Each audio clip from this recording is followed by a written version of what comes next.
Popular para las Comunas, los movimientos sociales y la Superintendencia Nacional de la Auditoría Interna, bueno, la SUNAI en esta oportunidad se une al seminario Ven, vamos juntos al Congreso de Comunas 2.0 rumbo a la construcción de las ciudades comunales. En esta oportunidad aprovecho de saludar al presidente constitucional de la República Bolivariana de Venezuela, Nicolás Maduro Moros, a nuestra ministra para las comunas y los movimientos sociales, la ciudadana Noris Herrera, y también saludamos al viceministro para el sistema de formación del Ministerio para las Comunas y Movimientos Sociales, Richard Delgado. En cuanto a la Superintendencia Nacional de Auditoría Interna, es importante resaltar que es el órgano rector del sistema de control interno de los organismos que conforman la administración pública central y descentralizada funcionalmente. Está adscrita a la Vicepresidencia Ejecutiva de la República y tiene como misión garantizar el óptimo funcionamiento del sistema de control interno y auditoría interna para asegurar un manejo transparente de los recursos públicos y una gestión eficaz y eficiente en el servicio del Estado venezolano y del ciudadano. Por lo tanto, también es importante que nosotros saludemos en este Congreso de Comunas 2.0 rumbo a las ciudades comunales a la Superintendenta Nacional de Auditoría Interna, doctora Laura Guerra. También saludar a la Gerenta General de Auditoría Interna, Lisette Prieto, y a la Gerenta General del Sistema de Control Interno, Narquis Martínez. Asimismo, saludamos al gerente de Asistencia y Asesoría Técnica, Luis Rondón. Es importante que nosotros, para entrar un poco en contexto, tengamos presente que en el marco del Congreso de Comunas 2.0, rumbo a las ciudades comunales, esta semana nosotros arrancamos desde el Ministerio de Comunas y Movimientos Sociales un seminario que comenzó el día lunes 23 y que culmina el día 1 de diciembre. Esto con la finalidad de que las comuneros y comuneras, movimientos sociales y poder popular organizado en todo el territorio nacional puedan aportar sus ideas en la construcción del proceso revolucionario, específicamente la construcción de las ciudades comunales, también para la consolidación del Estado comunal. Por lo tanto, en esta oportunidad, bueno, voy a ceder la palabra al camarada y amigo Luis Rendón, quien tendrá la tarea de presentarnos a nuestro ponente de lujo el día de hoy, el camarada Tony Bosa. Un abrazo, Neftalí Molina, constituyente, y a quienes la acompañan. Buenas tardes. Es importante para nosotros participar en estas jornadas trascendentes en el momento en que hace falta la formación para el desarrollo integral de la nación, sobre todo en el ámbito de la cultura comunal. Hoy tenemos con nosotros a un economista que ha estado al lado de las luchas del pueblo, siempre ha estado pendiente de todos estos temas relativos, sobre todo al de la guerra económica, ¿no? Y los distintos enfoques, los distintos pensamientos, las distintas ideologías que están en torno a este esquema de ataque en contra de nuestra patria. Tony Bosa es economista egresado de la Universidad del Zulia, ex asesor de la Presidencia de la República Bolivariana de Venezuela. Además, él conduce un programa muy conocido, Bosa con Valdés, que se transmite por Venezolana de Televisión, el canal de todos los venezolanos. Camarada Neftalí Molina, entonces paso nuevamente la palabra para que usted dé el pase a nuestro exponente. Adelante, Neftalí. Bueno, en esta oportunidad entonces nosotros vamos a darle la palabra a nuestro amigo y camarada Tony Bosa, quien hoy entonces nos va a dar una ponencia muy interesante a todos el poder popular organizado en consejos comunales y comunas y que nosotros, bueno, de antemano estamos muy agradecidos por la incorporación tanto de la Superintendencia Nacional Interna a este seminario como también de este gran ponente para el Poder Popular. Adelante, Tony Bosa, con su participación el día de hoy en este seminario. Buenas tardes, gracias por esta posibilidad. Darle las gracias a la ministra Nori Herrera de Comuna, darle las gracias al constituyente compañero Neptalí Molina, también al compañero Luis Rendón, quien ha hecho la invitación para este evento, esta oportunidad de conversar, de debatir, a la compañera Laura Guerra, a Lice Prieto, y a todo el equipo que hoy está haciendo posible esta comunicación y esta disertación, que además de paso es muy necesaria en esta coyuntura histórica, en esta situación, yo diría de quiebre, una especie de coyuntura que está marcando lo que va a ser nuestro devenir. Son las crisis, dicen por allí, las parteras de la historia, las parteras de los procesos, y estamos precisamente ante una coyuntura histórica de definiciones. Y por supuesto, ante la realidad, ante la situación que hoy vivimos, es importante tener las ideas claras, es importante refrescar todo el acumulado teórico histórico de los grandes revolucionarios que nos han dado aportes y que estos aportes han significado luces, y que ante cada nueva coyuntura es importante recontextualizar esa información, ese discurso histórico de la izquierda, de nuestros hermanos que en algún momento contribuyeron.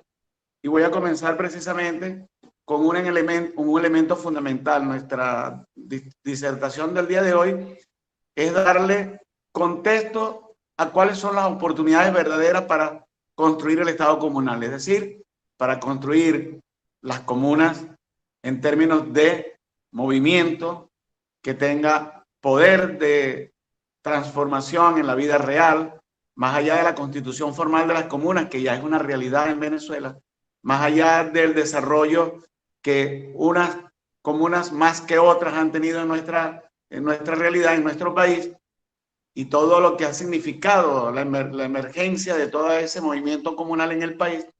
Sin embargo, es importante ver en qué medida ese movimiento, ese tejido que hoy componen las comunas en el país, puede tener un impacto en la realidad, puede definir el curso que va a seguir el país en términos de la economía, de la política, del sistema financiero. Todo indica que el año 2021 es un año de relanzamiento de la economía. Todo indicaba que era el año 2020, producto de esta pandemia y esta situación que estamos viviendo, y el bloqueo, por supuesto, que tiene un peso específico, del cual voy a hacer referencia en el transcurso de la conversación. Es importante comenzar con algunos conceptos. El primer concepto tiene que ver con que un Estado alternativo, es decir, un mundo de relaciones económicas, de relaciones de propiedad respecto al hecho productivo, a la interacción del ser humano con la naturaleza y del ser humano entre sí para producir los bienes y los servicios que necesitamos para hacer nuestra vida biológica en el planeta y nuestra vida social en el planeta, necesita entender algunos conceptos. El primero es el carácter metabólico del sistema económico que hoy tenemos prevaleciente en el mundo. El capitalismo tiene un carácter metabólico, no se identifica solo y no funciona solo en el carácter de la propiedad de los medios de producción, que es privada. No se evidencia que serían los tres elementos que el propio comandante Chávez rescató, que tiene que ver, uno, la propiedad privada de los medios de producción. Segundo, lo que tiene que ver con la división del trabajo, una división del trabajo que implica que quienes tienen la propiedad de los medios de producción al mismo tiempo son los que se apropian del producto de ese ejercicio económico de la producción. Y el tercer elemento fundamental tiene que ver con el carácter de los bienes.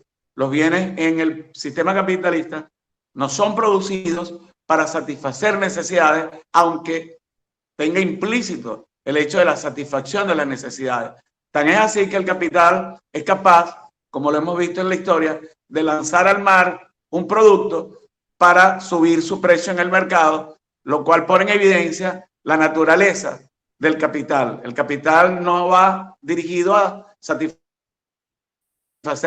no se lanzarían productos al mar, no se quemarían mercancías, porque se hace esto porque el fin último del capitalismo no es la satisfacción de las necesidades, es la realización de la ganancia. Y por esa vía puede ser de cualquier modo la obtención de esa ganancia, incluso hasta lo que hoy llaman los economistas el capital ficticio. Es decir, todo ese mundo de relaciones productivas financieras que no producen bienes reales, pero producen altísimas ganancias. Sobre eso recomiendo el libro que se llama Comunismo o Nada, de Jorge Bernstein, fallecido ya, economista argentino, que fue editado por la editorial Trinchera de nuestro hermano Amílcar Figueroa, donde el propio Bernstein hace un análisis cuantitativo del impacto de la economía ficticia o del capital financiero y su cuantía respecto a los bienes reales. En el año 2008, que fue el año que ellos llaman de la crisis financiera, que no es más que una crisis del capitalismo. No puede haber crisis financiera del capitalismo si no es una crisis propia del capitalismo. Él hablaba de que el capital ficticio tenía un monto, un volumen, un quantum, casi 12 veces el capital real, lo cual da cuenta de cómo el capitalismo ha ido derivando en un sistema improductivo. Pero volvamos al punto inicial, el carácter metabólico del capitalismo. Construir una alternativa al capitalismo implica construir una alternativa que también sea metabólica, que no se exprese solo en las relaciones de propiedad de los medios de producción, que se evidencie y sea transversal a toda la vida en el planeta, es decir, a todos los elementos que componen la forma como el hombre se relaciona con el hombre, la mujer con la mujer, cómo los seres humanos nos relacionamos. Y fíjense que el carácter metabólico del capital es tal que puede reproducirse desde cualquier esfera, desde la esfera de la producción, desde la esfera de la circulación, pero fundamentalmente lo que nuestro hermano Ludovico sí lo llamaba la plusvalía ideológica. Es decir, que aún no habiendo medios de producción, aún no habiendo bienes producidos en capitalismo, ya la forma, el modelo está en nuestras mentes y es capaz de reproducirse a partir de la relación humana en sociedad, la relación social que nos permite reproducir el modo, aunque no haya bienes. Por ejemplo, en este momento hay una crisis del capital producto de la pandemia. ¿Y esto qué significa? ¿Que el capital ha desaparecido? No, que el capital simplemente está como en un receso, con una debilidad producto de una situación biológica, de una enfermedad, pero el capital es capaz de reproducirse. Y por eso es importante reconocer cuáles son los mecanismos que han venido definiendo la forma que el capital ha venido tomando en los últimos 100 años. El primero que nos alertó de esto fue Vladimir Ilich Lenin, quien en un pequeño libro llamado El imperialismo, fase superior del capitalismo, él daba cuenta de un dato fundamental, que es la conclusión de ese libro. Ese libro no es solamente una arenga al pueblo trabajador, no es una arenga a la clase obrera, a la clase proletaria. Es fundamentalmente un análisis de macroeconomía, donde Lenin pone en evidencia hacia dónde el capital estaba mutando y cómo algunos componentes de los fundamentos filosóficos del capital ya habían caducado. Uno de ellos, la competencia, la libre oferta y demanda que establece los mecanismos para generar la venta de los bienes y de los productos y de los servicios en el capitalismo. Lenin había dicho ya que la competencia ya no existía. De hecho, le dio fecha de caducidad. Él habla, Lenin, en ese libro, que la libre competencia caducó más o menos en el año 1895, es decir, a finales del siglo XIX. Y ya en el siglo XX, ya a principios del siglo XX, que es cuando escribe Lenin este libro, ya no había libre competencia, ya había el imperio de los monopolios. Lenin lo demuestra con cifras, con números claros de cómo las compañías en Europa, en Alemania, en Inglaterra, en Estados Unidos, ya la concentración del capital en pocas manos había creado ya los mecanismos de monopolio que impedían el libre ejercicio de la competencia. Y por tanto, ese principio sobre el cual se funda el capitalismo hace 200 años dejó de existir prácticamente en la primera centuria, y lo demuestra Lenin con números. El otro dato importante que Lenin da en este libro y que es fundamental para entender cómo el capitalismo se desarrolló y se desenvolvió y lo que va del siglo XXI es que ya para esa fecha, principio del siglo XX, el capital financiero había tomado la conducción, había pasado a ser la cabeza, la punta de la pirámide de todo el sistema capitalista. Y Lenin lo demuestra con números, con datos históricos macroeconómicos, como por ejemplo ya para esa época la exportación de bienes y servicios de los principales países capitalistas era menor a la exportación de capital financiero, es decir, de deuda. El volumen del capital financiero exportado a los países que terminaron comprometiendo su soberanía, su economía, sus economías, al punto que recordemos que precisamente el primer bloqueo económico que sufrió el país en 1902 fue un bloqueo producto de deuda. Es decir, fue una orden del capital financiero a los gobiernos de los países imperiales para exigirle a un país como Venezuela el pago de la deuda. Era una evidencia clara de que ya el capital financiero, tal como lo demuestra Lenin, había tomado la conducción de todo el capital, de todo el sistema económico o todo el sistema denominado capitalismo, que ya había hecho metástasis en todo el planeta. Ya no estaba focalizado solo en unos países imperiales, sino que ya producto de todo un proceso histórico, incluso desde lo que desde el mal llamado descubrimiento de América, donde comenzó la globalización del capital, y que ya cuando la época de Lenin tomó esas características. Es importante que tomemos este dato. ¿Por qué?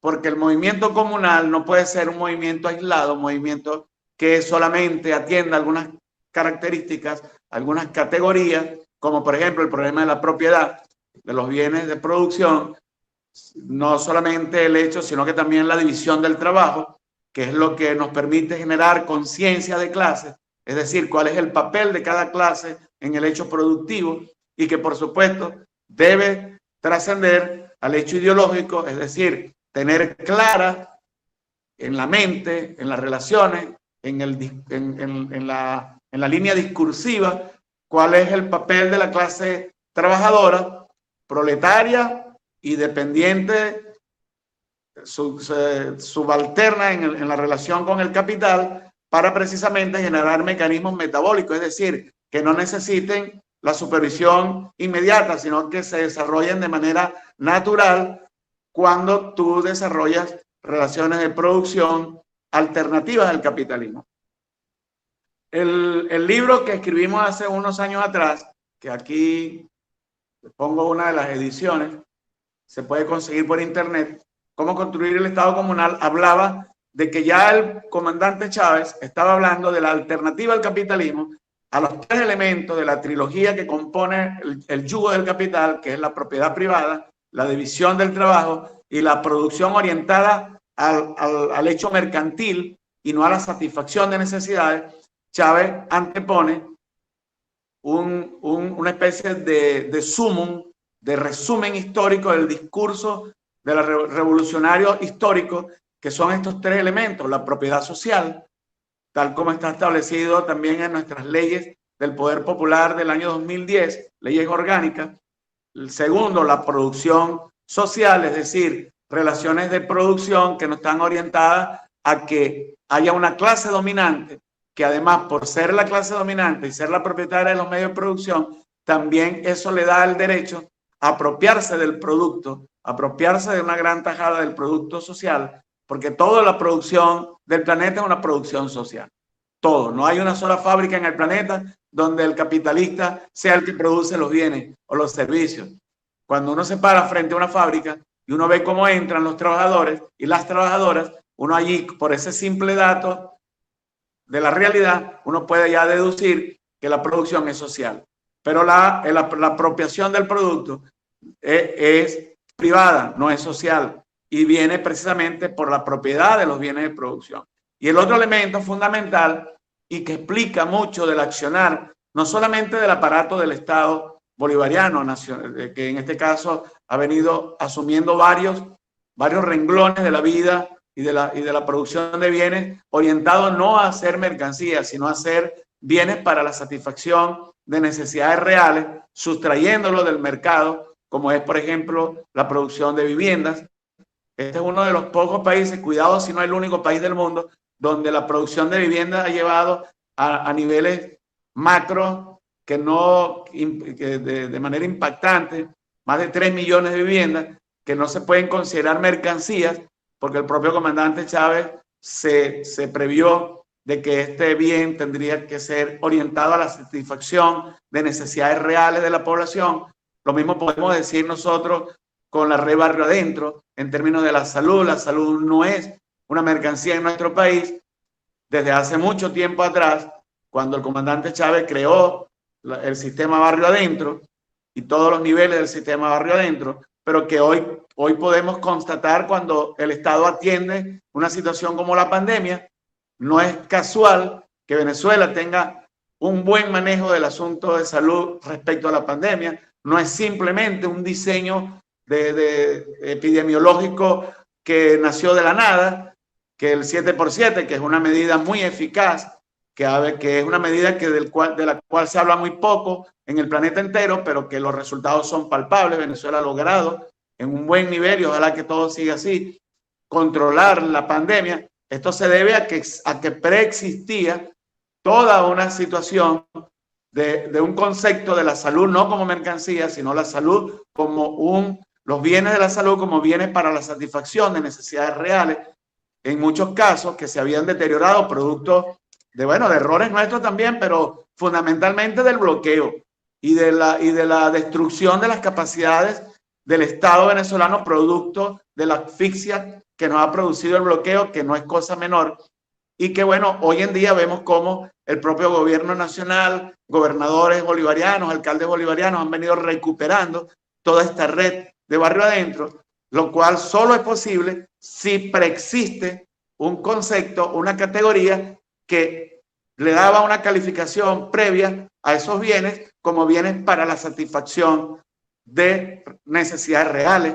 Porque miren lo que está pasando en países, incluso países que tienen muy alto índice de ingresos per cápita, como Estados Unidos, como Canadá, como los países de la Unión Europea que están en lo que llaman el área euro, que tienen altísimos niveles, estándares de vida, como Alemania, como Italia, como Francia, la propia España, y vemos cómo el manejo de la pandemia ha sido un desastre, no porque no tengan recursos, sino porque la piedra filosofal de definición de ese servicio, de ese bien, es el servicio privado. Recuerden que Europa ha venido desmantelando el estado de bienestar ese que antes ellos tenían como bandera. En el caso, por ejemplo, del Reino Unido, que había sido el sistema de salud un sistema bandera, un sistema que había sido público, con una gran capacidad de respuesta, hoy no tiene esa capacidad de respuesta, a pesar que el Reino Unido es uno de los que más ha permanecido el estado del bienestar. Sin embargo, no han podido responder porque la tendencia de los últimos tiempos es a la privatización de esos servicios y de todo lo que tiene que ver con el área social. Y eso se manifiesta hoy, este tipo de resultados. Por eso es que en Venezuela la respuesta a la pandemia no es solamente la de la coyuntura actual que acertadamente ha conducido nuestro presidente Nicolás Maduro, sino es toda la construcción previa histórica en los últimos 20 años que hemos venido haciendo precisamente en el concepto que ya el presidente Chávez había ya refrescado, que es producir no para el hecho mercantil, sino producir para la satisfacción. Ante una nueva realidad, nosotros construir una nueva alternativa implica varios componentes. El primero, reconocer esto que estamos hablando. Segundo, reconocer cómo el sistema capitalista ya no es capaz de responder a las exigencias ni siquiera del mundo capitalista que se ha construido. Quiero citar el libro de Tomás Piketty, porque el libro de Tomás Piketty pone en evidencia que construir una alternativa al capitalismo ya ni siquiera es una opción que podamos tener como quien elige entre un helado de fresa y uno de chocolate, es decir, una elección sencilla, simple, que no comporta ningún hecho trascendental. No, el capitalismo está en este momento agonizando y precisamente, ¿cuánto tiempo lo hará? Bueno, mientras más lo haga, más se va a sentir en los pueblos la destrucción que produce en esa agonía. Quien da fe, quien da la data que precisa esa agonía es precisamente un economista de derecha, que es Tomás Piketty. Tomás Piketty en el libro El Capital del siglo XXI establece, entre todo lo que él genera allí como elementos discursivos y como teoría económica, hay dos elementos resaltantes que ponen de manifiesto el fracaso del capitalismo, lo que nos obliga a quienes adversamos al capitalismo a acelerar la formación del Estado comunal como alternativa a este capitalismo. Piketty dice dos cosas muy importantes. La primera, y además Piketty tiene una cuestión bien interesante, Piketty ha hecho un análisis histórico de toda la data macroeconómica, de todas las cuentas de los países capitalistas, incluso en el caso de Inglaterra, del Reino Unido y de Francia, que tienen datas de los últimos 200, 300 años. Otros países no sistematizaron su data, sino un poco más reciente. Bueno, Piketty llega a la conclusión de dos elementos fundamentales que dan fe del que el capitalismo está en una fase de agonía. Lo primero, el capitalismo ha profundizado la brecha entre ricos y pobres. Lejos de cumplir aquella conseja de que súmate al capitalismo, que todos podemos ser ricos. No, el capitalismo cada día concentra más los bienes en muy pocas manos y produce una brecha mucho más grande entre ricos y pobres, al punto tal de que se cree que para el próximo año 2021 es probable que la mitad de los bienes del planeta puedan estar en manos de una sola persona, cuando hace 4 años atrás eran un poco más de 300 personas los dueños de la mitad del planeta, de los bienes que ha producido la humanidad, lo cual pone de manifiesto que el capitalismo nos conduce a una catástrofe social, porque cuando los bienes se concentran en pocas manos y esas pocas manos no están orientadas a la satisfacción de necesidades, como ya lo hemos dicho, sino a la cristalización de la ganancia, aunque eso implique sacrificar la vida humana, como hoy lo vemos en la pandemia, entonces evidentemente no nos augura nada positivo seguir en este tren del capitalismo. Y el otro dato que da Piketty, y este es mucho más contundente, porque habla del agotamiento del sistema. Piketty demuestra que cada día en la distribución del producto que se produce a nivel mundial por toda la humanidad, por todo el planeta Tierra, pesa más, tiene más peso en esa distribución la herencia que los nuevos capitales. Es decir, el capital producido por las generaciones pasadas, los que heredaron, los que los padres, abuelos, bisabuelos y tatarabuelos pudieron construir como bienes de capital fijo, pesa más esa herencia que la producción de nuevo capital. Y esto está también en la misma línea de lo que Lenin alertó. Cuando Lenin dice el capital financiero se puso a la cabeza, y cuando Jorge Weinstein, que en el libro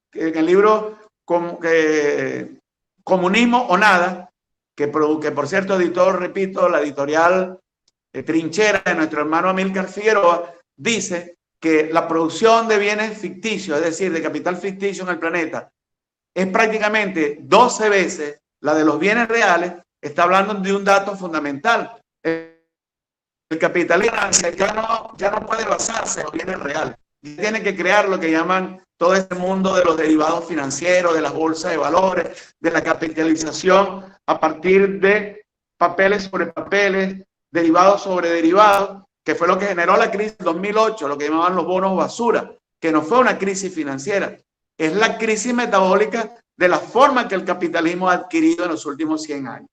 Y para ir avanzando en la segunda fase de la exposición, qué planteamos entonces o qué deberíamos discutir los revolucionarios para ver el nuevo horizonte hacia el cual debe conducirse los esfuerzos de la humanidad. Venezuela a la vanguardia junto con otros países como Nicaragua, Cuba, Bolivia, porque no es simplemente llevar bienestar al pueblo.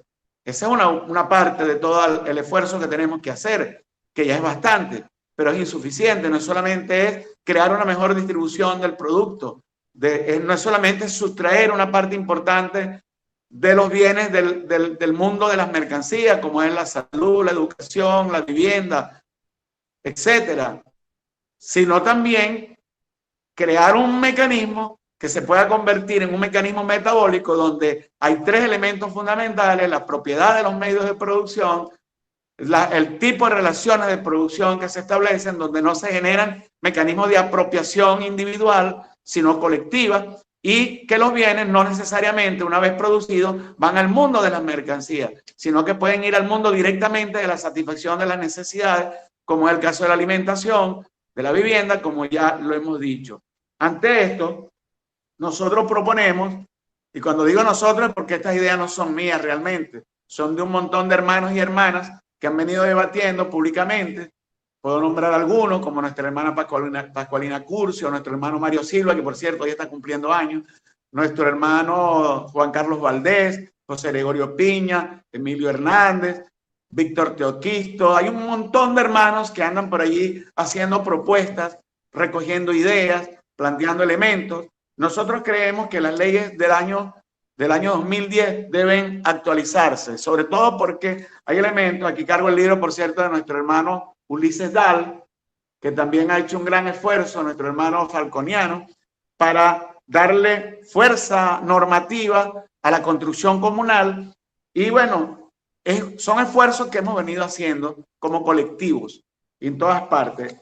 Y quisiera, para la segunda parte de esta exposición, hacer énfasis en algunos elementos que tienen que ver precisamente con la forma en cómo deberíamos producir. Esto implica la forma como los recursos que se producen en nuestro país estén orientados hacia la consolidación del movimiento comunal, del movimiento de las unidades de producción familiar que están contempladas dentro de estas leyes. Ahí voy a hacer aquí lectura de los componentes de la norma. La norma tiene en la Ley Orgánica del Sistema Económico Comunal, en su artículo 6º, tiene las diversas formas de propiedad: la propiedad social directa comunal, la propiedad social indirecta comunal, la unidad productiva familiar, y en su artículo 10 habla de los grupos de intercambio solidario como mecanismos que permiten sustraer los bienes del área de las mercancías.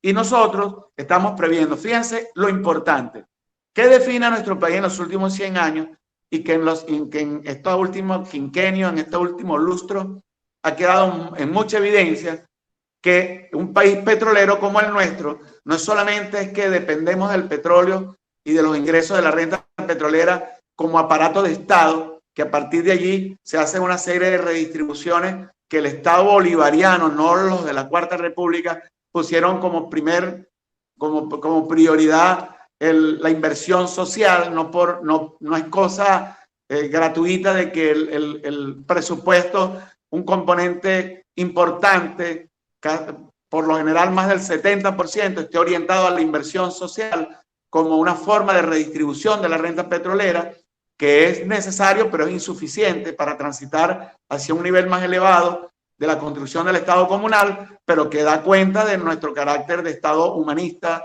de revolución humanista, que no es poca cosa cuando en el planeta entero, como lo dice Piketty, todo va en sentido contrario.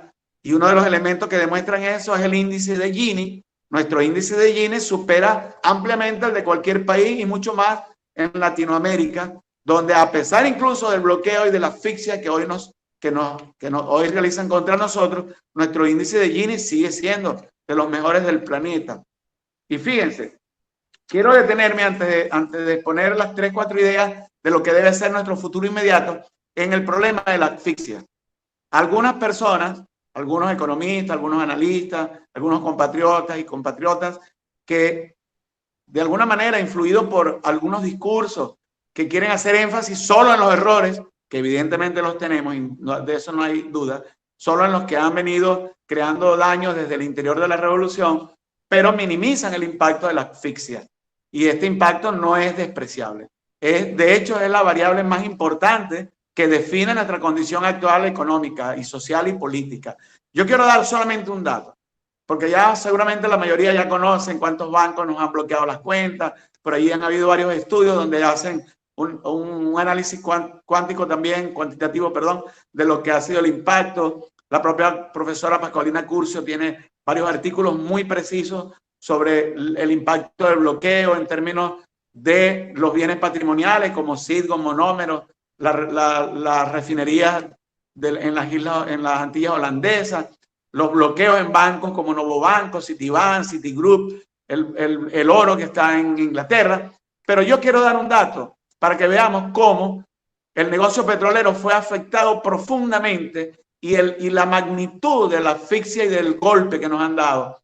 Fíjense, de las tres refinerías que nos quitaron, o que por lo menos hasta este momento nos han robado, y no digo impunemente porque tengo la esperanza de que lo podamos recuperar, de las tres, la mayor de ellas juntas, las tres refinerías que además están diseñadas para el negocio petrolero venezolano, para el petróleo extrapesado, de tal manera que el negocio petrolero no es solo sacar petróleo y transportar petróleo, es toda la cadena de valor que comporta y que era nuestra forma de obtener recursos. Bueno, juntas las tres refinerías procesan más de 750,000 barriles de petróleo diarios para producir todos los derivados que se generan, entre ellas la gasolina. La mayor de esas tres refinerías procesa más de 450,000 barriles diarios. Si la comparamos con la mayor refinería que tiene la Chevron, que es una de las empresas íconos del negocio petrolero mundial, la mayor de las refinerías que tiene Chevron en el territorio estadounidense no llega a 250,000 barriles diarios. Es decir, la nuestra procesa más de 350,000. La nuestra procesa más de 100,000 barriles que la mayor de la Chevron, para que tengamos una idea de lo que nos quitaron el gobierno estadounidense con la complicidad del grupo este de Guaidó y de la Junta Directiva de la Asamblea Nacional actual, que se prestó para este despojo. Es decir, no fue una minucia lo que nos quitaron, no es una empresa menor de las filiales de PDVSA. Nos quitaron un pulmón financiero de primera línea, de primera categoría, incluso para empresas como la Chevron, si fuese el caso, ¿no? Y yo quería dar este dato antes de concluir mi intervención haciendo las siguientes propuestas. Lo primero, nosotros vamos a venir hacia una nueva realidad económica, donde el Estado, que es el principal motor de la economía, ¿por qué? Porque es el que ha puesto durante los últimos 100 años más del 96% de las divisas que han entrado a este país son producto de la industria pública, de la industria petrolera y otras industrias que producen bienes exportables, mineros, hierro, etcétera, oro, diamantes. Bueno, el 96% de las divisas que han entrado a nuestro país en los últimos 100 años los ha puesto el aparato público. Pero cuando vemos quién se apropia de esas divisas, resulta que el 71% y el sector privado apenas ha traído un 4%. Pero cuando se trata de apropiarse y de usar esos recursos para traer bienes importados y negociarlos en nuestro territorio nacional, de ese 100% de divisas, el sector privado se ha apropiado del 71%. Esto da cuenta de dos cosas. Primero, de que el sector privado no tiene capacidad competitiva. No estoy diciendo todo el sector privado. Siempre hay, por supuesto, islas y excepciones, y creo que hay un sector privado que está apostando al país, entre otras razones porque tiene parque industrial, porque tiene capital fijo, porque tiene que perder, porque no es un sector privado de maletín, sino que tiene infraestructura, tiene además un staff de personal que le ha costado a veces hasta décadas construir, establecer, consolidar. Y ese sector privado está prácticamente obligado a aportar al país, y es con el que yo creo que nosotros tenemos que casarnos. Pero hay otro sector privado que es improductivo, que es parasitario. Tiene de competencia en el resto, con el resto del mundo, y la competencia con el resto del mundo se le ha dejado al aparato público, porque es la que puede competir con materias como el petróleo, que no solamente es materia prima, es también derivado, como efectivamente hacíamos con nuestras empresas de la Citgo, con monómeros y otras empresas que teníamos y que hoy han sido parte del despojo. ¿Y qué queremos decir con esto? Que ante una nueva realidad económica, ante un relanzamiento económico, nosotros no debemos apostar solo a un sector privado que no es capaz de levantar la economía por sí mismo. Cuando el aparato del Estado decae en su ingreso, en este caso petrolero, toda la economía se viene abajo, lo que demuestra que el sector privado no tiene capacidades propias para sostener la economía. Nosotros estamos proponiendo varias figuras. La primera, la creación de un fondo de garantía para impulsar estas figuras que están en la ley, que son las figuras que le dan fortaleza al movimiento comunal y que son el brazo financiero del Estado comunal que estamos nosotros impulsando y construyendo. La primera es un fondo de garantía para los créditos de las unidades productivas familiares, de las empresas comunales, que lo asuma el Estado. ¿Por qué? Porque fíjense, cuando un banco quiebra, el último garante es el Estado, es el fondo que precisamente tiene la ley para reponer los ahorros de los ahorristas cuando se podía ahorrar. Hoy con la inflación no se puede, pero es el Estado que en última instancia es el garante a través del fondo de FOGADE. ¿Qué estamos planteando nosotros? Una figura que se parezca un poco a los fondos de garantía recíproca que se han utilizado en el pasado para atender pequeñas y medianas empresas, donde una empresa que no tenía avales, que no tenía patrimonios para ofrecer en garantía como hipoteca ante un crédito en la banca comercial, bien sea pública o privada, bueno, el fondo asumía la garantía. Bueno, el banco le da el crédito a la empresa y nosotros como fondo asumimos la garantía. Nosotros creemos que una de las cosas que debemos fortalecer en la ley, ya que está la banca comunal establecida en la norma, ya que está la economía comunal establecida en la norma, ya que están las figuras de la forma que adopta la producción comunal como figura de empresas, incluso la familiar, bueno, vamos a crear un fondo que en esta época de resistencia, donde la familia y las comunas han tenido que inventar miles de fórmulas para sobrevivir, bueno, vamos a premiar ese esfuerzo, vamos a premiar esa construcción.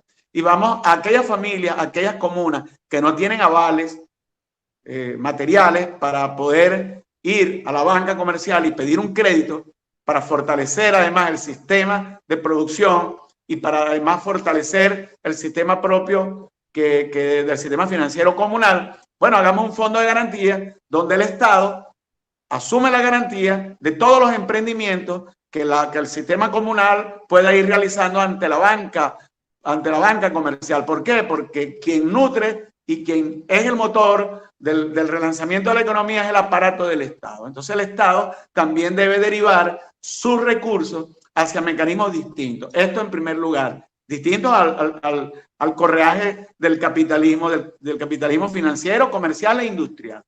El otro elemento es la banca comunal en sí misma, porque es el núcleo del nuevo sistema financiero.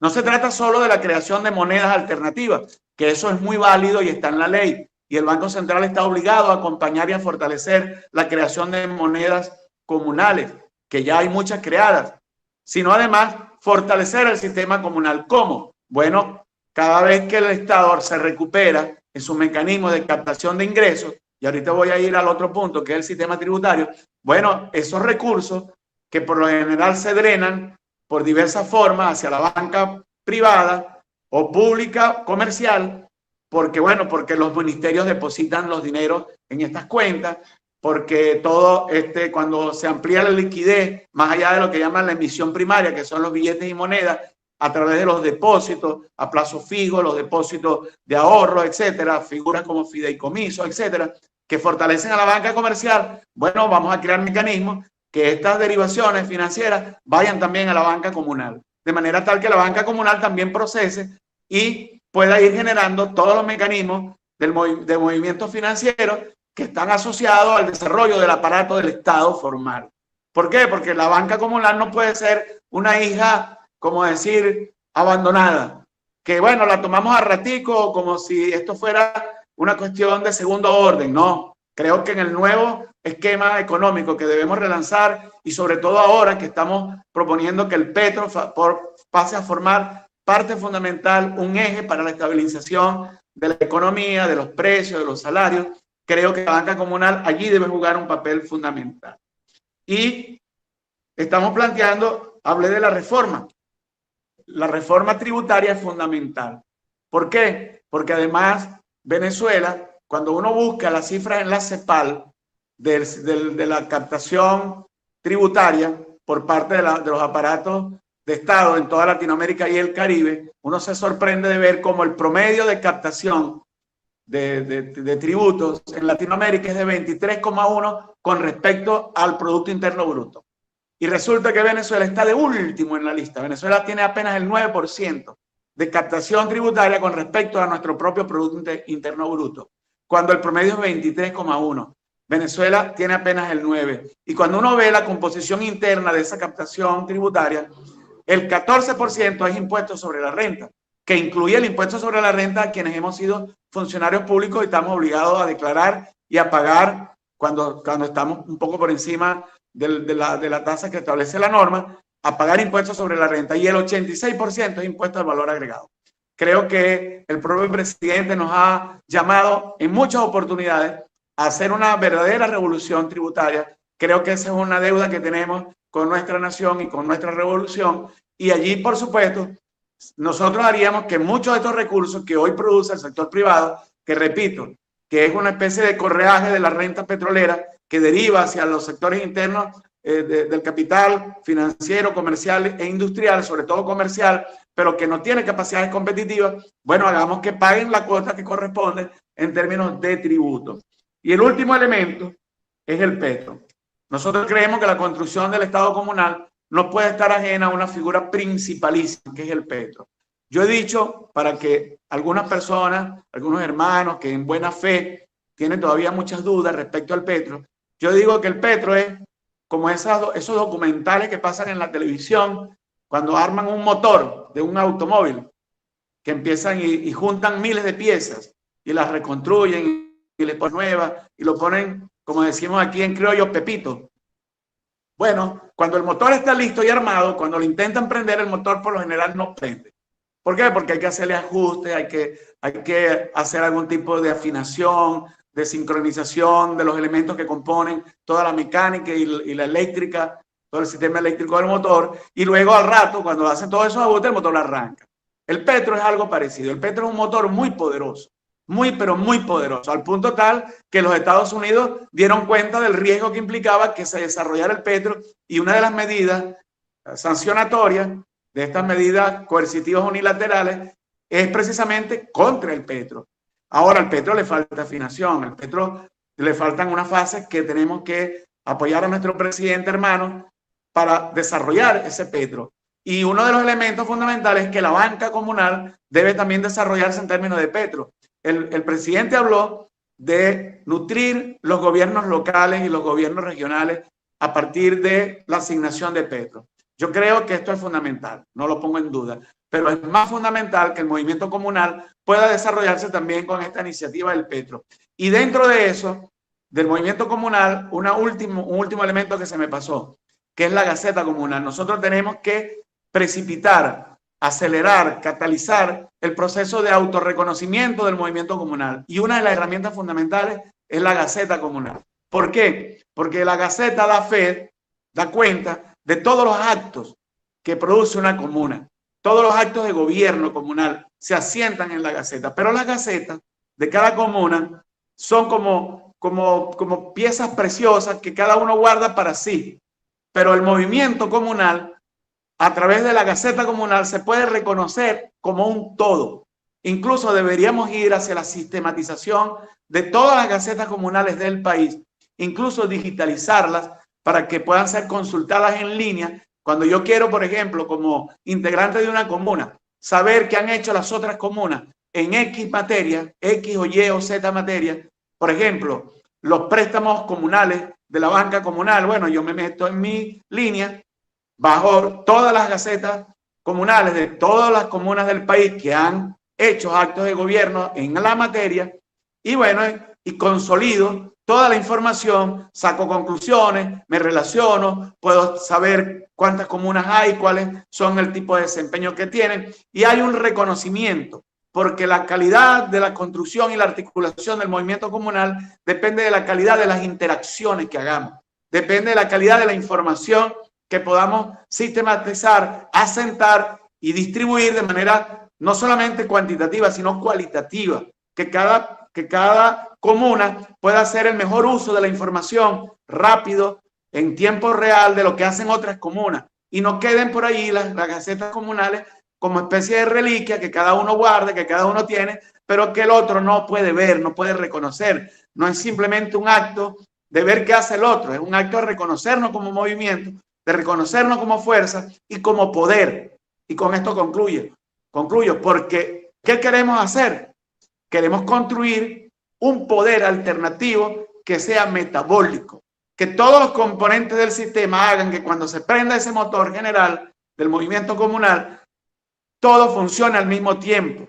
Incluso la construcción de la nueva conciencia histórico-social como bloque histórico de reconocernos como fuerza alternativa, porque a veces creemos que nos estamos defendiendo del imperialismo solo porque, qué sé yo, nos llamamos de izquierda. No, es porque estamos construyendo una alternativa donde tenemos avances y retrasos, pero cuando consolidamos y ponemos en el ajuste de cuentas, ¿qué hemos construido? Hemos construido muchas cosas, hemos construido mucho, pero a veces lo perdemos de vista porque con la angustia, el agobio, la asfixia, todo lo que significa vivir el día a día, a veces perdemos de vista la mirada en perspectiva, la mirada estratégica, y es la que tenemos que recuperar con este debate que tenemos que dar y que, bueno, y que va a tener consecuencias y va a tener efecto en todo lo que va a venir en el futuro inmediato, en el Parlamento, en el nuevo Parlamento, en las líneas de trabajo con el presidente Nicolás Maduro, en el propio movimiento comunal que tiene que tender a fortalecerse. Bueno, muchas gracias.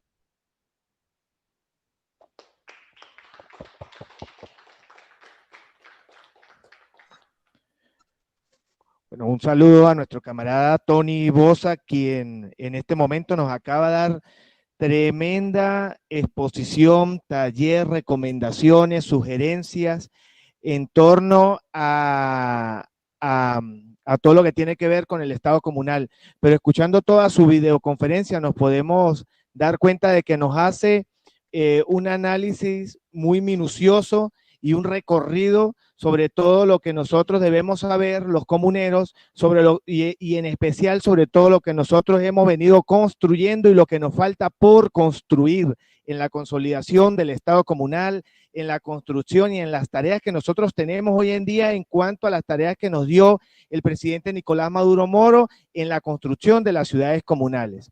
Si nosotros tomamos en cuenta todo el marco referencial que él nos hizo y tomamos en cuenta las propuestas que nos acabó de dejar, que fueron varias, sobre todo propuestas relacionadas con la construcción del Estado comunal, que no puede dejarse a un lado la utilización del Petro, la creación del Fondo de Garantía para los créditos a la unidad de producción familiar, a las empresas de producción familiar, y además plantea también la reforma tributaria. Bueno, estas son cosas y tareas que nosotros debemos de garantizar en el futuro y que debemos empezar a construirla desde hoy, ¿sí? Y que hemos venido desarrollando durante todo este proceso revolucionario, una serie de actividades, una serie de misiones, una serie de objetivos que nos han permitido poder estar hoy aquí y tener claridad hacia dónde es que vamos.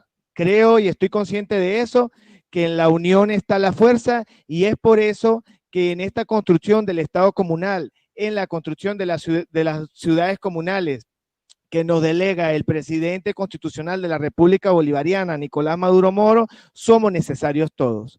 A raíz de este seminario, a través del Congreso de Comuna 2.0 rumbo a las ciudades comunales, nos han surgido una serie de interrogantes, nos han surgido una serie de dudas, que eso es muy importante. Si entramos en la duda, entonces es indicio de que nosotros vamos por el camino correcto. Y por lo tanto, entonces debemos preguntarnos qué es lo que no queremos construir para poder construir lo que debemos hacer. Entonces, en este sentido, es muy importante tomar en cuenta, camarada Tony, las sugerencias que usted nos hace, las propuestas en específico que usted nos hace y, por supuesto, poder tener claro que nosotros vamos por el camino correcto, nosotros estamos en el camino correcto y a través de la consolidación del poder popular organizado en consejos comunales, comunas, movimientos sociales, nosotros vamos a lograr los objetivos planteados y el sueño de nuestro comandante eterno, Hugo Rafael Chávez Frías, que es un sueño que cristalizó y materializó durante que se ha venido materializando durante estos 20 años de revolución, pero que tiene, así como tú lo mencionabas, tiempo construyéndose, que viene desarrollando su propia metodología de trabajo, pero que nosotros hoy en día lo agarramos con tal ímpetu y con tal fuerza para seguir profundizando en lo que queremos y hacia dónde debemos ir. La construcción del Estado comunal y la consolidación del socialismo bolivariano para que no tenga retroceso y donde el poder popular sea el protagonista y el actor principal de todo este proceso. En este sentido, observando a las personas que están conectadas, camarada Tony, bueno, tenemos la conexión a través del canal de YouTube de diferentes comunas del país y tenemos por acá algunas interrogantes que nos gustaría hacer de su conocimiento para que las podamos responder. Aquí hay una y es de el vocero Moisés Guerra, vocero de Economía del Consejo Comunal Piedras Blancas, Comuna Chávez, unen los pueblos de Barquisimeto, Estado Lara. Él pregunta, es Moisés Guevara. Él pregunta, ¿cómo consolidar los bancos comunales y que los fondos mediante una planificación comunal desarrollen diferentes instancias de la economía en el territorio? ¿Cómo consolidar los bancos comunales y que los fondos mediante una planificación comunal desarrollen las diferentes instancias de economía en el territorio? Ok, ¿las contesto una a una o en bloque todas? No sé cómo sería la dinámica. Sí, yo creo que una a una para ir dándole respuesta a los voceros que están allí conectados a través del canal de YouTube. Ok, perfecto. Fíjense, ¿qué es un sistema financiero? En origen, un sistema financiero era el ahorro, el acumulado del excedente. Cuando alguien venía y tenía una venta, o podía reponer su inventario, lo que le quedaba lo depositaba en el banco, eso quedaba en el banco, el banco disponía de ese recurso y lo prestaba a otro y lo derivaba hacia convertir el ahorro en inversión, y es como el principio básico. Claro, es más complejo, lo estoy simplificando al máximo. Pero, ¿qué significa esto? Que el movimiento comunal no puede ser visto como algo que está fuera del Estado, es parte componente del Estado, es su contrario, porque el Estado nuestro aún sigue siendo un Estado capitalista por el tipo de relaciones que han venido prevaleciendo en el tiempo. El propio comandante Chávez lo dice en el Plan de la Patria, que seguimos teniendo un Estado capitalista, por supuesto, con embriones, con una propuesta que viene emergiendo, que va precisamente configurándose como su contrario, es decir, la construcción del Estado comunal. Entonces, cuando uno, por ejemplo, fíjate lo importante de recategorizar algunos componentes. La divisa pública. Ahorita la gente dice que el Banco Central le está poniendo el precio al dólar. Y yo digo que no es así. Y el mismo banco lo dice. Cuando uno ve en el Banco Central que publica una aclaratoria, el Banco Central no está subastando dólares. El Banco Central lo que está es reflejando el promedio de lo que entre los particulares, entre los privados, se compran y se venden. Es decir, está dando fe, está dando cuenta de una actividad del mercado. Pero lo que hemos hecho en los últimos 100 años, por eso que la gente se acostumbró y a veces le cuesta despegar los dos conceptos, lo que hemos hecho durante 100 años es que las divisas que entran producto de la venta de un bien público que es el petróleo, se entregaba al mercado como si fuera un mecanismo privado. Fíjense ustedes y nosotros que hemos sido miembros y que muchos son todavía, yo no porque estoy ahorita de candidato a la Asamblea Nacional, no es una cuña, estamos, para cuando uno retira, uno quiere retirar un bien de la administración pública, desincorporarlo, eso es un proceso latoso, desincorporar un bien público. Y eso lleva todo un proceso y la Contraloría y para que al final tú puedas desincorporar un bien. Bueno, en la divisa que trae el Estado cuando vende el petróleo es un bien público, pero es un bien público que apenas llega o apenas llegaba, porque ahorita no es así, porque no tenemos ingresos petroleros prácticamente, inmediatamente eso caía en el mercado privado. ¿Qué es lo que estamos planteando? Nosotros estamos planteando que es parte del aparato del Estado, de un Estado que es mixto, que es con parte capitalista y tiene una emergente, que es el germen del socialismo. Eso por un lado, pero por otro lado el Estado está generando activos financieros. El petro es un activo financiero. Es un activo financiero que tiene soporte, que tiene lo que llaman un bien subyacente o varios bienes, porque es una cesta de bienes donde está el petróleo, donde está el hierro, donde está el diamante, donde está el oro, y esa cesta permite que tú puedas manejar las diferentes proporciones de esos commodities, como lo llaman los economistas, porque son bienes que se venden en el mercado internacional para que el precio del petro siga manteniéndose en el tiempo estable. Bueno, el sistema comunal debe ir hacia la captación de una parte de esos petros. ¿Y cómo debe funcionar? Que es la pregunta que me hace el hermano Moisés Guerra de Piedras Blancas, para que se desarrollen toda la cadena de valor, es decir, para que el sistema financiero cumpla su rol, que es derivar bienes, es decir, el acumulado del ahorro, que sería en este caso tanto las divisas que capta el Estado por la venta del producto petróleo y otros productos, es decir, commodity, o por la creación de activos financieros como el petro, que lo incorpore la banca comunal al resto de la cadena de valor. ¿Qué quiere decir esto? Al que produce la papa, al que produce un servicio desde la unidad familiar o desde la empresa comunal de propiedad directa o indirecta, que a través de los grupos de intercambio podamos nosotros derivar parte de esos bienes que se financian con la banca comunal, es decir, convertir a la banca comunal como una figura activa, convertir la banca en un sistema financiero comunal que implique todos los componentes, es decir, derivar inversión hacia las actividades productivas de bienes y servicios dentro del resto de las comunas, de tal manera que la cadena de valor comunal no sea interrumpida por un actor del mercado capitalista, sino que pueda seguir su curso como una especie de ruta donde cada uno de los eslabones de esa cadena de valor sea del movimiento comunal, y allí precisamente es donde tendría sentido. ¿Por qué? Porque eso crearía poder. Una comuna que es capaz de tener ingresos a partir de un sistema financiero comunal, una comuna que es capaz de producir bienes a partir de generar un ahorro y convertirlo en inversión y convertirlo en producto, está consolidando el Estado comunal. El Estado comunal no es más que el poder de disponer. Ese es el poder del capitalismo. El capitalismo dispone de los bienes del planeta, dispone de las horas de vida del hombre y de la mujer, que no es más que la vida humana. Eso es lo que haría el sistema financiero comunal. Disponer, pero colectivamente. Y apropiación colectiva del hecho productivo, es decir, del excedente. Y reincorporar este excedente, porque al principio los petros y las divisas funcionarían como capital semilla.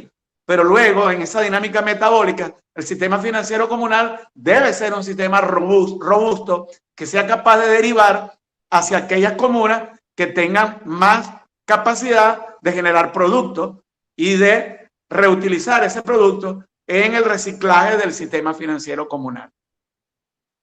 Muy bien, camarada Tony Boza. Por acá también te tengo entonces otra interrogante que sale específicamente de la sala donde en este momento me encuentro, y es la siguiente, es como dos preguntas en una. Dice, ¿cómo se puede vincular la propuesta de zonas económicas especiales y la economía comunal? ¿Qué opina de las zonas económicas comunales vinculadas a ejes de desarrollo y la construcción de la economía de la ciudad comunal? Repito, ¿cómo se puede vincular la propuesta de zonas económicas especiales y la economía comunal? ¿Y qué opina de las zonas económicas comunales vinculadas a ejes de desarrollo y la construcción de la economía en la ciudad comunal? Ok, bueno, bien interesante esta pregunta. ¿Por qué? Fíjate, ¿por qué en el capitalismo se crean zonas especiales que no son exclusivas de Venezuela? Es un mecanismo que ha sido muy ampliado en el planeta Tierra, porque el capitalismo, en su propia lógica y dinámica, se vuelve tan agresivo, tan voraz, que a veces, de alguna manera, asfixia a zonas, sectores de su propia economía, de su propia dinámica. Entonces, el Estado, el Estado-nación, en este caso, contra el cual el capitalismo permanentemente actúa para disolverlo, es una de las tendencias mundiales a disolver los Estados-naciones para que sean las corporaciones capitalistas las que gobiernen el mundo, como en efecto lo hacen por mediación de muchos gobiernos y de muchos aparatos estatales. Los Estados-naciones y los aparatos formales crean mecanismos de protección de sus propias lógicas. Es decir, una zona económica es buscar darle posibilidades a una línea de trabajo o de producción que en la dinámica voraz de la oferta y la demanda del mercado capitalista quedarían asfixiados o quedarían con menores posibilidades. Y esto permite crear como una especie de semillero, de aislamiento, de invernaderos, donde, bueno, coloco ciertas actividades protegidas, les doy ciertas condiciones, donde el Estado los favorece a través de incentivos fiscales, de facilidades de exportación, de importación, dependiendo de lo que se quiera apoyar. Y esto, por supuesto, en lo que tiene que ver con los ejes de desarrollo, nos coloca a nosotros ante un hecho. Nosotros tenemos un mapa, nosotros tenemos una carta de navegación, que es el plan nacional, es decir, el plan socialista, el plan 2020-2025. Ese plan que nosotros tenemos como norte contempla las áreas que tenemos que desarrollar. Nosotros en el movimiento comunal tenemos que buscar la manera que coincidan. No son, yo diría que no son contradictorias las figuras que pudiera utilizar el capitalismo como las zonas económicas especiales. A través, lo que tenemos es que resituar nuestras capacidades usando la carta de navegación, que es el plan de la patria, usando los mecanismos, porque fíjense, aquí es importante, y aquí recuerdo una frase del Che que es muy mal interpretada, que no se puede construir el socialismo con las herramientas melladas del capitalismo. Es decir, el socialismo se puede construir con las armas melladas del capitalismo, pero lo importante es descubrir cuáles son las armas melladas. Cuando uno dice el mercado, uno dice esa es una categoría capitalista. No, eso no es una categoría capitalista. Es una construcción de la humanidad que precede al capitalismo. Existió antes del capitalismo. El mercado no es una categoría netamente capitalista. La apropiación del producto de la propiedad privada, de los medios de producción, que genera desigualdad, eso sí es una categoría capitalista.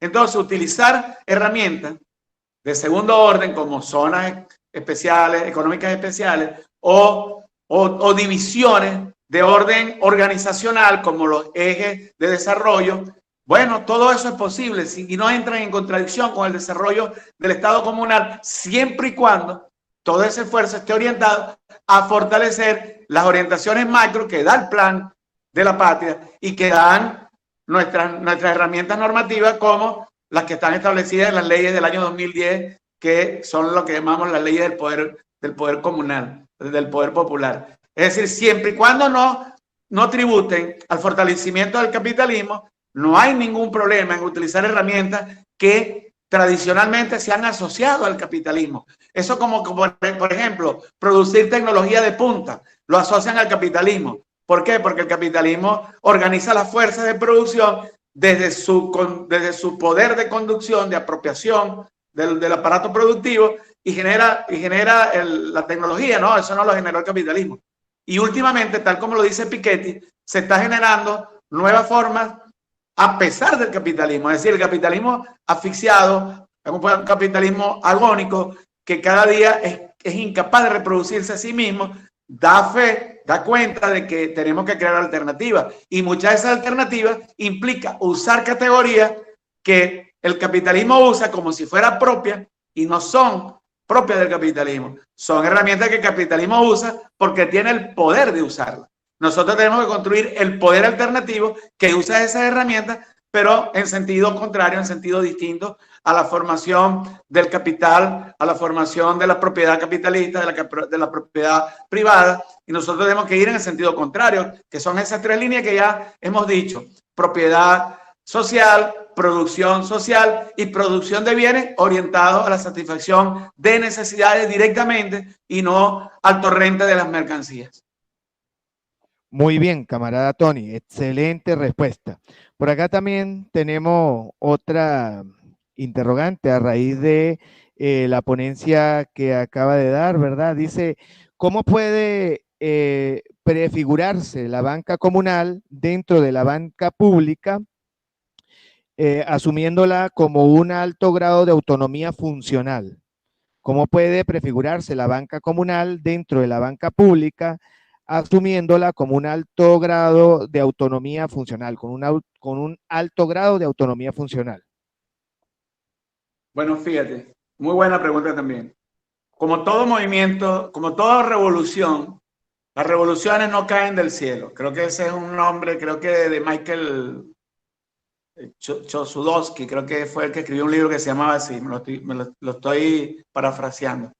Las revoluciones nacen del seno de las propias contradicciones del sistema previo al cambio revolucionario. Así pasó con el capitalismo, que emergió de una forma distinta del feudalismo, del mercantilismo, surgió el capitalismo. Igual, la construcción de la banca comunal tiene que emerger de la banca actual. ¿Y de dónde y cuál debe ser el punto de apoyo? La banca comercial pública. ¿Y dónde estarían una de las fortalezas? Bueno, en la conducción política de este proceso. ¿Por qué? Porque los procesos no discurren, como decir, de forma inercial. Es decir, salen nuevos procesos y bueno, va corriendo como un torrente hacia donde diga la topografía histórica. No. Hay una conducción política del proceso. Y esa conducción política, por supuesto, la tiene en primer lugar nuestro hermano presidente Nicolás Maduro, que además ha sido una conducción, yo diría, ejemplar, brillante. Yo de verdad tengo una gran y profunda admiración de nuestro hermano Nicolás Maduro, que le ha tocado lidiar con las circunstancias más duras y ha sabido sacarnos en paz y ha sabido llevarnos por esta ruta de victoria, como dicen por ahí.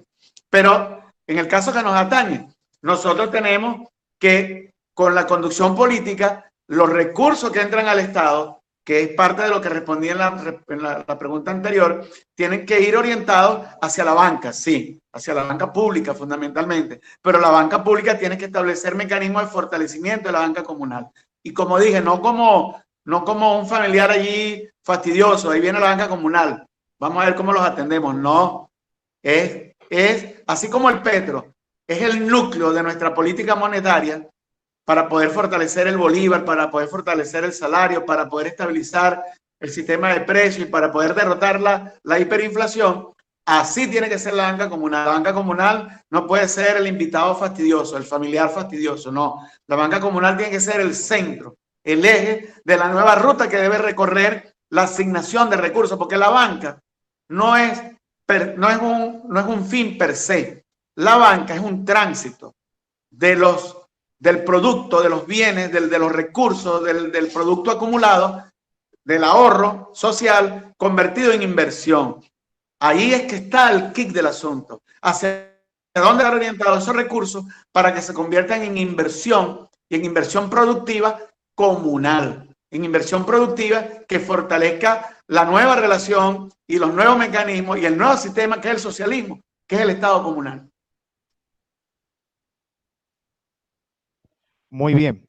Camarada Tony, por acá también tenemos, bueno, la reflexión, acotar que las reflexiones que estás haciendo son muy importantes para nosotros en esta construcción que nosotros estamos enmarcados, que estamos llevando a cabo todos. Tenemos una pregunta acá, en torno a su candidatura, ¿sí? Tiene que ver con política y luego le pasamos la palabra a nuestros camaradas de la SUNAI, la Superintendencia Nacional de Auditoría Interna. La pregunta dice así: aprovechando que usted es candidato, para cerrar en 2 minutos, nos diga por qué votar por la revolución y no por la oposición. La hace Manuel Ortega, parlamentario de la Comuna en Construcción, La Revolución del Junquito, Caracas. Estuvo muy...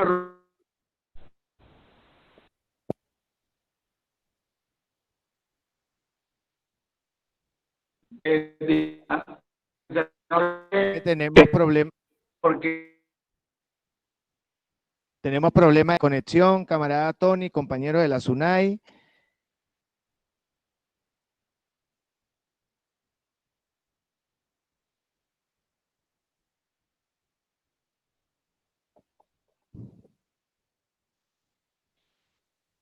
No sé si me escucha, camarada Tony, compañero de la SUNAI.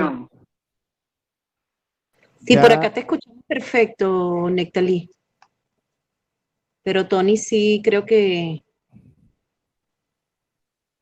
tuvo un bajón en la señal, aparentemente. Esperamos entonces a ver si se vuelve a conectar. Sí, por favor. Bueno, entonces, escuchando a nuestro camarada Tony Bosa, nosotros podemos recoger un sinfín de propuestas para la construcción del Estado comunal, para la tarea que tenemos ahorita presente, que es la construcción de las 200 ciudades comunales que nos dejó nuestro comandante, o que nos dio nuestro comandante, nuestro presidente Nicolás Maduro Moros, y que rumbo al bicentenario de la batalla de Carabobo tenemos esta tarea, ¿no? Entonces, en esta construcción es importante, bueno, tomar nota, las reflexiones que acaba de hacer nuestro camarada Tony Bosa, y poder entonces reflexionar, analizar, construir, debatir y llevar a nuestras mesas de debate, en la alianza también que tenemos con los compañeros de la SUNAI, es todas estas reflexiones y poder sacar unas conclusiones con mayor fuerza y poderlas debatir con el poder popular en todas las bases, en todos los movimientos sociales y en las diversas y disímiles formas de organización que tiene el poder popular organizado.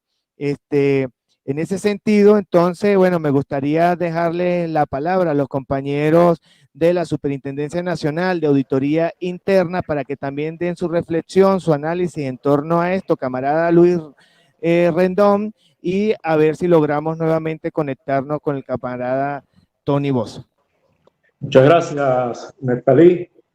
Buenas tardes a los compañeros que no había saludado antes, que se fueron incorporando en esa mesa. Buenas tardes también a camaradas participantes que poco a poco se fueron incorporando a esta sesión tan importante. Es bueno acotar que el hecho de una formación en torno a esta cultura económica, en medio de esta batalla que tenemos, la batalla campal ante las agresiones de las medidas coercitivas que hoy se nos aplican, el compañero Tony Bosa ha señalado algunos aspectos fundamentales. Además, hace unas propuestas interesantes que esperemos que se realicen pues, en el seno de la Asamblea y que se debatan, porque es importante, sobre todo, primero, considerar el hecho que Venezuela está ahorita asediada, sobre todo con la manipulación del dólar paralelo, ¿no? Hemos visto como a partir del viernes pasado se ha aplicado una suerte de viernes negro, para la redundancia, y vemos también como los precios han aumentado en todos los rubros. Ya un sueldo mínimo ya no es viable para el sostenimiento de una familia, ¿no? Así como estamos viendo, eso es parte del ataque precisamente. Y estas reflexiones, estas actividades que se llevan a cabo en torno a, a esta conferencia, a estas actividades que está llevando el Ministerio de Poder Popular para las Comunas, es totalmente coherente con estas acciones que son necesarias también para el desarrollo integral de la nación. A medida que nosotros vayamos acercándonos a las elecciones, vamos a tener ese tipo de ataque. Y por eso quiero felicitar al Ministerio en cuanto a estos eventos que están realizando. Por su parte, el camarada Tony Bosa, que no lo tenemos por acá todavía, creo que ya se desconectó definitivamente.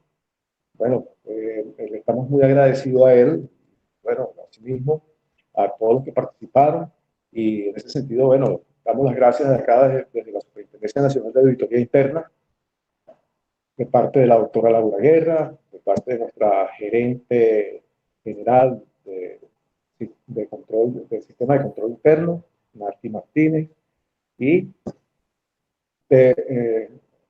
también de mi parte, quiero saludar nuevamente a todos los compañeros que han hecho posible este encuentro junto con nuestra superintendencia. Entonces, bueno, Nectalí, muchas gracias por habernos apoyado, para que participen con ustedes en este congreso, para que se haga, para que se hiciera realidad, pues, esta invitación también del compañero Tony Bosa. Gracias, Nectalí. Adelante.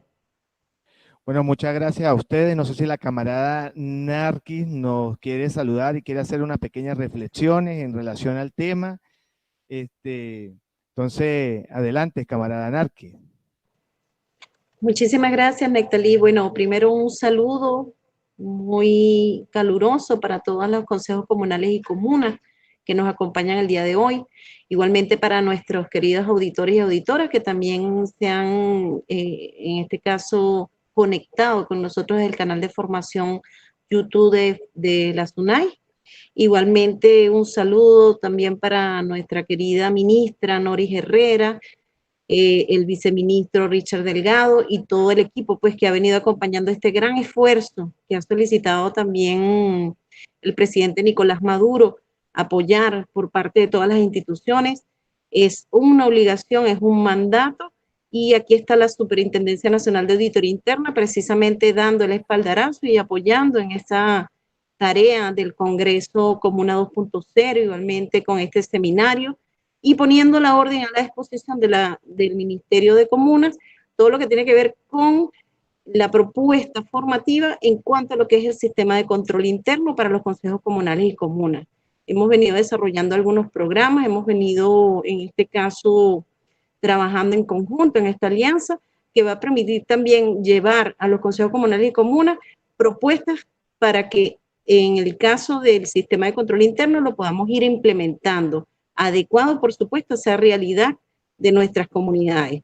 Es importante pues también felicitar a nuestro querido ponente el día de hoy, lamentablemente salió, tiene problemas de señal allá en Maracaibo, pero sí es importante resaltar todo lo que tiene que ver con esa fortaleza que debemos tener desde el Petro, el apoyo pues a esta nueva propuesta económica que va a permitir precisamente a los consejos comunales y comunas empoderarse y a partir de allí hacer una realidad estas ciudades comunales. Entonces, desde acá un fuerte abrazo y por supuesto pendientes ahí solidariamente con toda la ayuda que nosotros podamos dar desde acá, desde la Superintendencia Nacional de Auditoría Interna.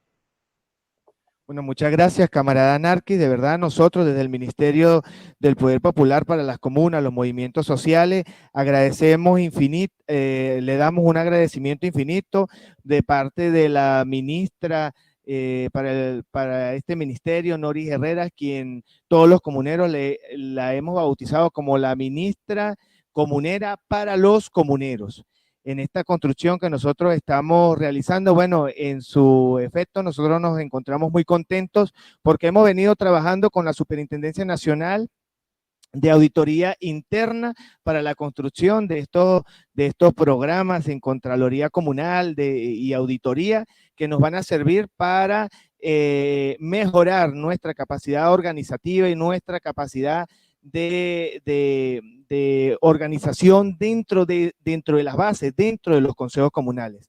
En función de esto, que lo vamos a desarrollar también, es importante que todos tengan conocimiento de esto a través de la Universidad Bolivariana de las Comunas, quien está en su proceso de construcción, consolidación, y donde no solamente la SUNAI, sino otras instituciones también se están sumando a este gran esfuerzo y a la construcción, así como lo dijo la camarada Narqui, a través de las orientaciones que emana nuestro presidente de la República, Nicolás Maduro Moro. Bueno, nosotros agradecidos, el Viceministerio de Formación a través del viceministro Richard Delgado les agradece a la Superintendencia Nacional de Auditoría Interna por su valiosa colaboración, por su valioso aporte, y a que sigamos consolidando patria y que sigamos construyendo lo que nos falta para seguir apoyando al poder popular organizado. Seguro estamos que el día de hoy nosotros comenzamos, nos montamos en este tren que es el Congreso de Comunas 2.0 rumbo a la ciudad comunal, y que seguiremos dentro del mismo hasta que el 23 de enero nuestro presidente Nicolás Maduro Moro nos pueda orientar y dirigir si continuamos con el Congreso o hacemos una pequeña estación allí y seguimos en la construcción que nosotros venimos desarrollando. Es decir, que tenemos trabajo, tenemos tarea, las alianzas son constantes y nosotros, bueno, estaremos siempre prestos al trabajo en conjunto. Agradecido a ustedes y agradecer también a todo el equipo de trabajo que desde la SUNAI hacen posible que nosotros podamos tejer esta alianza y que podamos estar trabajando en conjunto.